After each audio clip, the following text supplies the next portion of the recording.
Spiritual ஜோதிடம் TV நேயர்களுக்கு அடியேன் உங்கள் சிவயோகி சிவசக்திமான் சாமிகள் வணக்கத்தை தெரிவித்துக் கொள்கிறேன். இந்த பதிவில் செவ்வாய் பெயர்ச்சி பலன்கள் அதை பற்றி தான் சொல்ல போகிறோம். 12 ராசிகளுக்கு உண்டான செவ்வாய் பயிற்சி பலன். இதனால் வரைக்கும் செவ்வாய் மீனராசியில் ராகுவோட சம்பந்தப்பட்டு இருந்தார். மேஷ ராசிக்கு மாறுறார், தன்னுடைய சொந்த வீட்டுக்கு மாறுகிறார். இதனால என்னென்ன பலன்கள் ஏற்பட போகுது அப்படின்றத 12 ராசிக்கும் சொல்ல போறேன். அதுக்கு முன்னாடி பொதுவான பலன்கள் கிட்டத்தட்ட ஒரு 41 நாட்கள் இருக்கும். அதாவது 31/5/2024 முதல் 11/7/2024 வரை 1.5 மாசம் இருக்க போகிறார். அவர் இப்போ 41 நாள் இருக்கார். இதை பத்தி தான் இந்த விரிவா பொது பலனை சொல்ல போறேன். பொதுவா சொந்த வீட்டுக்கு வர எந்த ஒரு கிரகமா இருந்தாலும் நன்மை தான் செய்யும் அப்படின்றது சாஸ்திர தர்மம். அப்போ இதனால் வரைக்கும் மீனராசியில ராகுவோட சேர்ந்து இருந்த செவ்வாய் கடுமையான விளைவுகளை கொடுத்துட்டு இருந்தார். ஏன்னா ராகுக்கும் செவ்வாய்க்குமே ஆகாது. ராகு, கேது, சூரியன், சனி இது மாதிரி கிரகங்களுக்கு செவ்வாயோட இணைவோ செவ்வாயோட பார்வையோ கண்டிப்பாக நல்லது செய்யாது. அப்போ ராகுவோட செவ்வாய் இருந்து மீனராசியில இருந்து நிறைய விளைவுகளை, பின் விளைவுகள், விஷ ஜந்துக்கள் பயம், காற்றால் பரவக்கூடிய நோய்கள், நீரால் பரவக்கூடிய நோய்கள், இது மூலியமாவே இப்போ அது வந்துகிட்டு இருந்தது. நம்ம நாட்டுக்கு வரலன்றவல, ஆனால் மற்ற இடங்களுக்குலாம் வந்துகிட்டு தான் இருந்தது. இதுதான் உண்மை. இப்போ கொஞ்சம் நம்ம மனசு நிம்மதியா இருக்கலாம். ஏன்னா அவர் சொந்த வீட்டுக்கு போறாரு, மேஷராசிக்கு போறாரு. அப்போ மேஷராசியில் அவர் இருக்கும்போது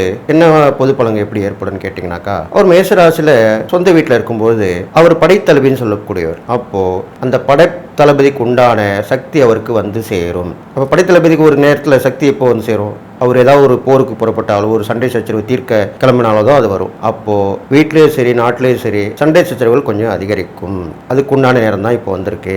அந்த செவ்வாய் அதுக்குண்டான வேலையை செய்வார். ஆனால் முடிவு சுபமாகத்தான் இருக்கும். ஏனென்றால் நம் இந்திய திருநாட்டிற்கு சித்தர்களுடைய அருள், மகான்களுடைய அருள்கள், இறை சக்தி எல்லாமே சேர்ந்து இருக்கிறது. இந்தியாவிலும் இருக்கிறது, குறிப்பாக தமிழ்நாட்டிலுமே அந்த சக்தி நிறைந்து இருக்கிறது. அதனால் பின் விளைவுகள் அவ்வளவாக வராது. சண்டை மூலம் அபாயம் வரும் ஆனால் வராது, இப்படிதான் சொல்ல முடியும். அதனால தான் இந்த பதிவில் இப்படி சொல்லிட்டு வரேன். அந்த பய உணர்வு வரும். எங்க நம்ம நாட்டுக்கு சண்டை வந்துருமோ, நம்ம எதிரி நாட்டு மேல் படையெடுத்துருவாங்களோ, எங்க பார்த்தாலும் சண்டை நடந்துட்டு அப்படின்னு உள்ளூர் பயங்களை உருவாக்கி கொடுப்பாரே தவிர அது சண்டை வருவதற்கு வாய்ப்பு குறைவுதான். அதுக்குள்ள நம்ம நாட்டு தலைவர்கள், அரசியல்வாதிகள் எல்லாரும் சேர்ந்து பெரிய ஐநா சபைலாம் இருக்கு. இதுக்குண்டான சண்டை வரது சமாதானம் பண்ணக்கூடிய ஐநா சபை இருக்கு. இதெல்லாமே பண்ணி ஓரளவு குறைச்சிருவாங்க. நம்ம நாட்டுக்கு வரத்துக்கு வாய்ப்பு குறைவாக தானே இருக்கிறது. இது இல்லாமல் பல தலைவர்கள் உருவாகுவார்கள். இந்த மேஷராசியில் செவ்வாய் வரும்போது தலைவராக இது வரைக்கும் இருக்காமல் இருக்கலாம். ஒரு அசோசியேஷன் ஏற்படுத்தி அதில் ஒருத்தர் தலைவராவார். ஒரு மேஷராசியாக கூட இருக்கலாம். அது இல்லாமல் நிர்வாக திறமையில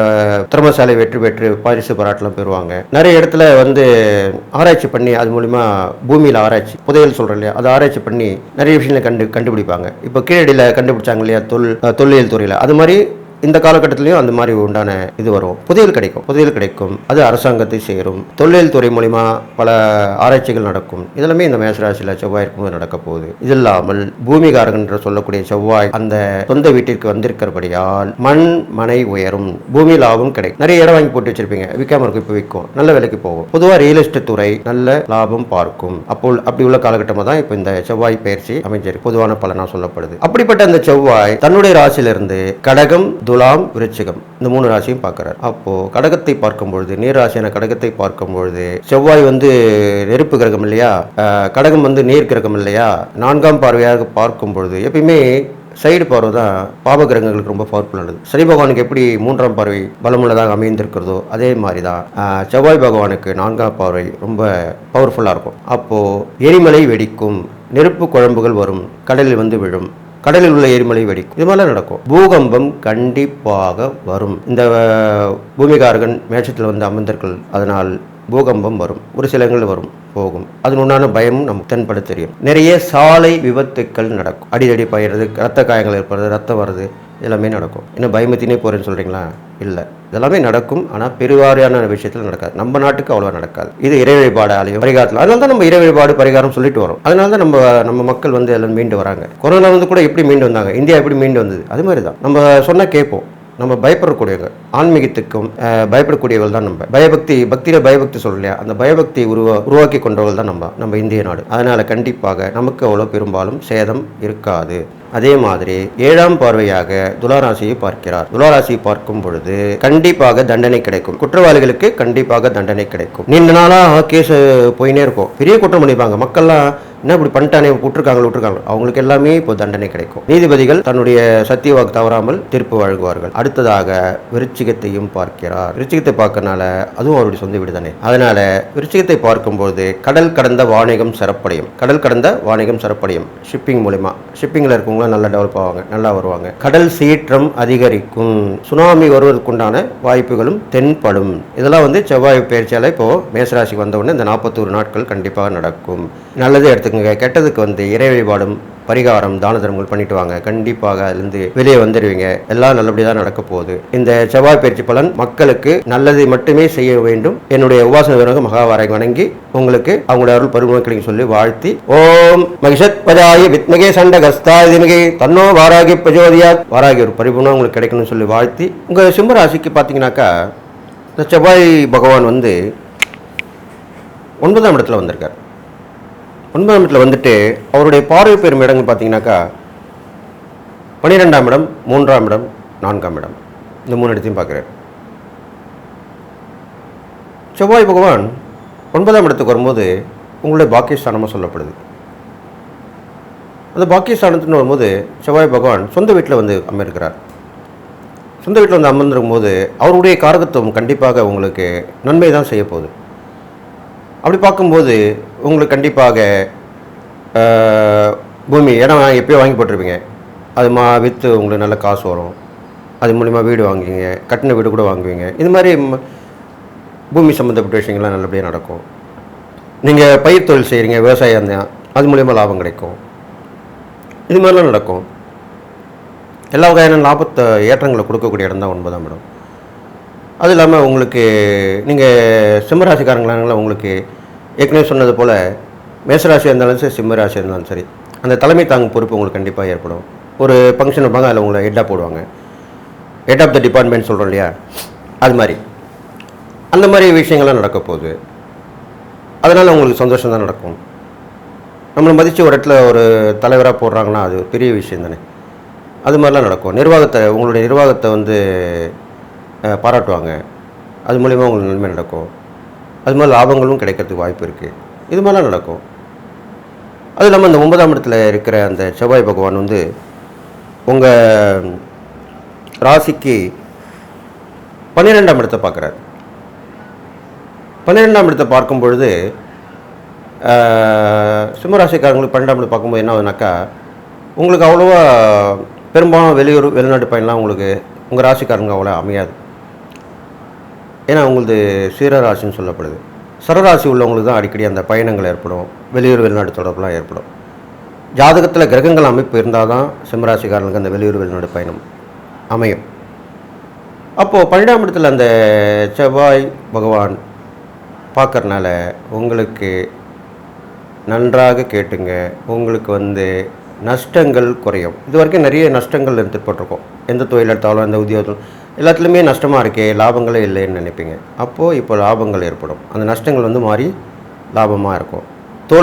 தோல்வியால் வெற்றி ஏற்படுது இல்லையா, அதுமாதிரி நஷ்டங்களால் லாபங்கள் ஏற்படும். ரெண்டுமே ஒன்றுக்கு ஒன்று மாறி மாறி தான் வரும். அந்த வகையில் உங்களுக்கு லாபங்கள் ஏற்படும். இது இல்லாமல் உங்களுக்கு வெளிநாட்டு பயணம் அமையலனா கூட அது தொடர்பு கிடைக்கும்.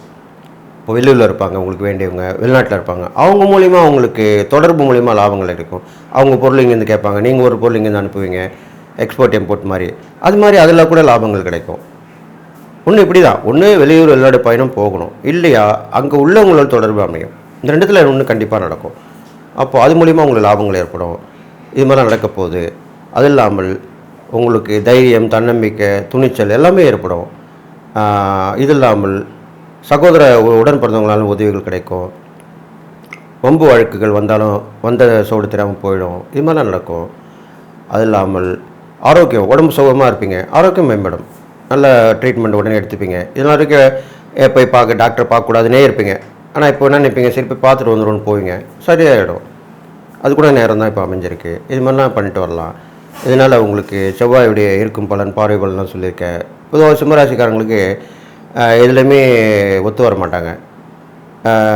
என்ன சொல்லுவாங்க தெரியுமா, இவன் மழையிலும் நனைய மாட்டான், வெயிலையும் காய மாட்டான், இப்படி தான் சொல்லுவாங்க. ஒரு சிலர் அப்படி சொல்லுவாங்க. அதுக்கேற்றவர்கள் நீங்கள் தான். அப்போது நீங்கள் கொஞ்சம் அட்ஜஸ்ட் பண்ணின்னு போகணும்.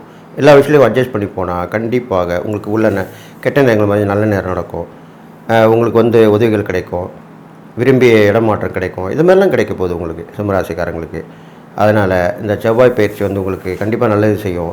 ஏன்னா அந்த செவ்வாயும் அந்த சூரியனுடைய காரகத்துவம் கொண்டவர் தான். அதனால் நெருப்பு கிரகம் சொல்லப்படுது. அதனால் உங்களுக்கு நன்மை தான் நடக்கும். கொஞ்சம் கோபத்தையும் ஆத்திரம் அவசரத்தையும் கொஞ்சம்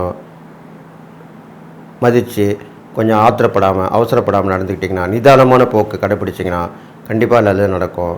நீங்கள் செய்யக்கூடிய இறை வழிபாடுன்னு பார்த்திங்கனாக்கா, உங்களுக்கு முருகர் இப்போது அந்த சிக்கல் சிங்காரவேலன் சொல்லப்படுகிறார்.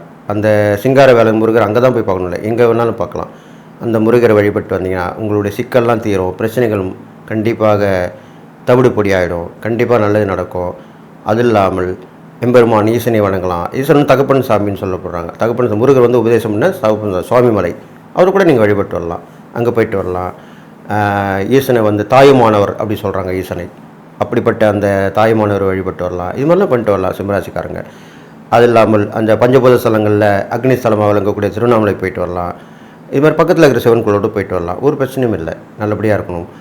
நீங்கள் சிவனுக்கு இளநீர் அபிஷேகம் பண்ணுறது நல்லது. இந்த காலகட்டத்தில் சிவனுக்கு இளநீர் அபிஷேகம் பண்ணுறது ரொம்ப விசேஷமாக சொல்லப்படுது. அதனால் பண்ணிட்டு வாங்க, அது கண்டிப்பாக நல்லா நடக்கும். இது இல்லாமல் உங்களுக்கு நல்லா கேட்டுங்க, இந்த ஒன்றுமே இல்லாமல் இருப்பாங்க, நிறைய சொத்து பத்தலாக இருக்கும், அதெல்லாம் விட்டுட்டு உதறி சன்னியாசியில் இருப்பாங்க.